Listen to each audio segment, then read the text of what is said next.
दक्षिण सोलापूर तालुक्यातील कुसूर येथे जन्मदात्या बापानेच 8 वर्षांच्या मुलीला आपल्या शेतातील वस्तीसमोरच पुरल्याचा प्रकार शुक्रवारी दुपारी उघडकीस आला।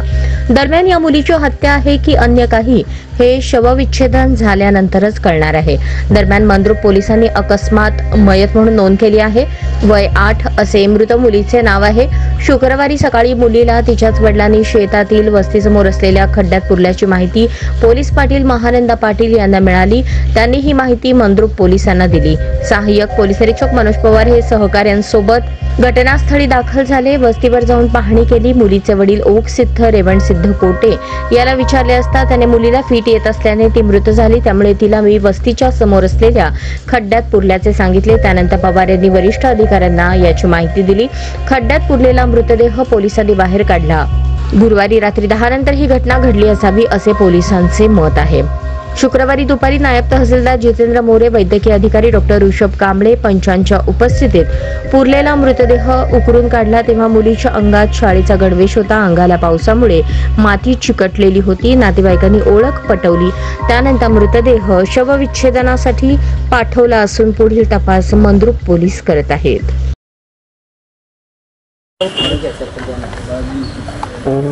वणीचा ताई, आज तुमच्या घरामध्ये एक दुःखाचं घटना घडलेली आहे, दुःखद घटना। तर याबद्दल तुमच्या पतींनी जी काही घटना केलेली आहे त्याबद्दल तुम्हाला काय प्रतिक्रिया द्यायची? काय कसं वागत होता, काय आहे, कसं काय त्याच्यासोबत? ते आईसोबत होते। मुलीने बघितल्यावर मुलीला मारपीट केले, सांगू नको म्हणून। मग मला पण मारायचं आणि धमकी द्यायचं, गळ्यात दाबायचं, लाकडाने हाणायचं, मग काहीच सांगू नको म्हणायचं, बाहेरनं पैसे घेऊन याय म्हणायचं। मग ते मुलीला सांगायला गेली तर तो कशाला सांगते म्हणून त्याला पण गळ्यात दाबायचं, मला पण धमकी दिले सांगू नको म्हणून। मग याला न्याय पाहिजे मला मुलीबद्दल, माझ्याबद्दल ते आईसोबत होते। ते सगळं ते पोरी काय काय ते केले ते सगळं स्वागत होते। ते पोरी आईसोबत आहे। ते बघितल्यावर पोरींनी ते मुलीला मारल्यावर ते परत ते सांगू नको म्हटले, मला पण हे केले, धमकी दिले, काय सांगू नको म्हणून। काय 15 दिवसापूर्वी मारहाण ते गेल्या वर्षी मारले। ते परत मारल्यावर ते बघून ते सगळं पोरी बघितल्यावर ते मारल्यावर ते आईच्या सोबत ते सगळं काय काय झालं ते सगळं पोरीने बघितले। ते मुलं ते आईसोबत होते म्हणून ते बघितले। पोरीने बघितल्यावर पोरीला मारले। तसं आईसोबत म्हणजे कोणत्या, कोणाची आई? त्याचंच आईसोबत होते। आरोपीची आई?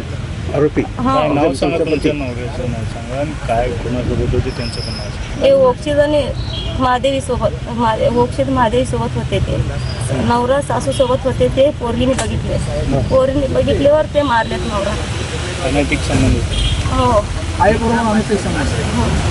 होते? ते काय केले ते पोरीने, ते नवऱ्याने सासोबत काय केले ते सगळं झोपलेलं ते सगळं ते बघितले। पोरीने बघितल्यावर ते मारलेत नवरा। मग मारून काय केले? मुलीला मारून ते परत ते पोरगी म्हटले मला असं मारले, पप्पाने सगळं हे केले, मी सासू सोबत ते आजी सोबत झोपलेले बघितल्यावर मला पण मारले असं पोरीने सांगितलं। मग मी म्हटले मारल्यावर तू काही सांगू नको गप्प बस, आता मला पण मार लागले, मला पण गळ्यात दाबायला धमकी द्यायला, कुणाला तर सांगायचं म्हटलं तिथं पोलीस ठाण्यात केस केले, असं नवरा मारते म्हणून त्याने येऊन सांगितले। ते ऐकलीच नाही नवरा पण। तसंच मारायचं, इट्या घेवायचं, डोक्यावर हाणायचं, मग पायाने लात द्यायचं, हाताने बुक्के द्यायचं, लाकडाने हाणायचं, तसंच केले, धमकीच दिले, कुणाला सांगू पण ते। आईसोबत हे प्रकरण तुम्हाला माहित होतं का अगोदर? कधीपासून झालं? नाही, मुली सांगितल्याबद्दल मुली सांगितल्यावरच मला कळले सगळं। ते सावत्र आहे का सत्य? सगळी आई सोबत ते पोरीने सांगितले तसं हे झालेत म्हणून ते पोरीच सांगितले मला। पोरी सांगितल्यावर ते पोरीला पण मारले, मला पण मारले। ते गेल्या वर्षी तुम्हाला मारहाण केलं होतं, तुमच्या वडिलांनी तुमच्यावर दवाखान्यासाठी 1 लाख रुपये खर्च केले असं मला सांगितले।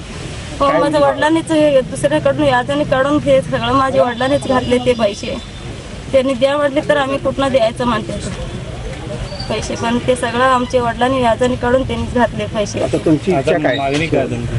त्याला काढायचंच नाही, आम्हाला न्याय पाहिजे, त्याला त्या कोर्टामध्ये चढू येते, तेवढंच मला विनंती येते, त्याला काढू नये. मग माझ्या मुलीबद्दल न्याय द्या मला.